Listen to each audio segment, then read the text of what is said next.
టాలీవుడ్ నిర్మాత బన్నీ వాస్ ఇప్పుడు young producer Nagavamsi, hero, నిర్మాత నానిని ఫాలో అవుతున్నారా అంటే సినీ వర్గాల్లో అవుననే సమాధానం వినిపిస్తోంది.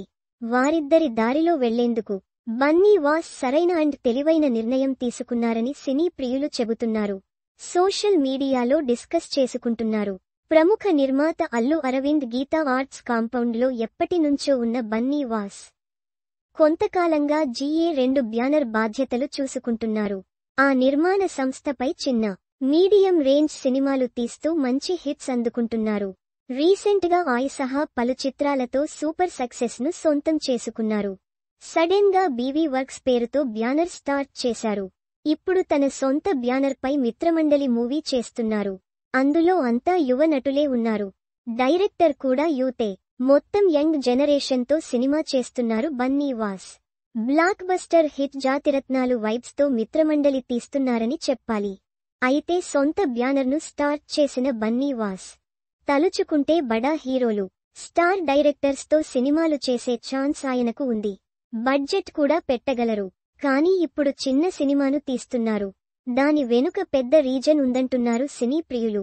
చిన్న చిత్రాలతోనే బ్యానర్లకు పెద్ద వాల్యూ దొరుకుతుందని చెబుతున్నారు. ఎగ్జాంపుల్గా నాగవంశి, నానిని చూపిస్తున్నారు.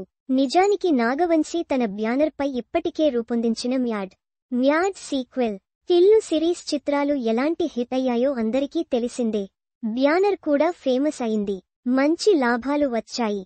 ఇప్పుడు మీడియా రేంజ్ హీరోలతో కూడా ఆయన వర్క్ చేస్తున్నారు. అదే సమయంలో నాని అటు హీరోగా ఇటు నిర్మాతగా బిజీగా ఉన్నారు. 2 బ్యానర్లను స్థాపించిన ఆయన ఒక బ్యానర్ పై చిన్న సినిమాలు తీస్తానని వెల్లడించారు. రీసెంట్ గా కోర్ట్ మూవీతో సూపర్ హిట్ అందుకున్నారు. ఇప్పుడు బన్నీ వాస్ తన బ్యానర్ పై అదే దారిలో ముందుకు వెళ్తున్నట్లు క్లియర్ గా అర్థమవుతుందని చెప్పాలి. అయితే మిత్రమండలి మూవీపై ఇప్పటికే మంచి బజ్ నెలకొంది. ప్రియదర్శి, రాగ్ మయూర్, నిహారిక NM సహా పలువురు లీడ్ రోల్స్ పోషిస్తుండగా రీసెంట్ గా మేకర్స్ టీజర్ రిలీజ్ చేశారు. మంచి రెస్పాన్స్ అందుకున్న గ్లింప్స్ సినిమాపై అంచనాలు నెలకొల్పింది. జాతిరత్నాలు మూవీలాగే హిట్ అవుతుందని అంతా ఎక్స్పెక్ట్ చేస్తున్నారు. మరి మిత్రమండలి మూవీ ఎలాంటి హిట్ అవుతుందో వేచి చూడాలి.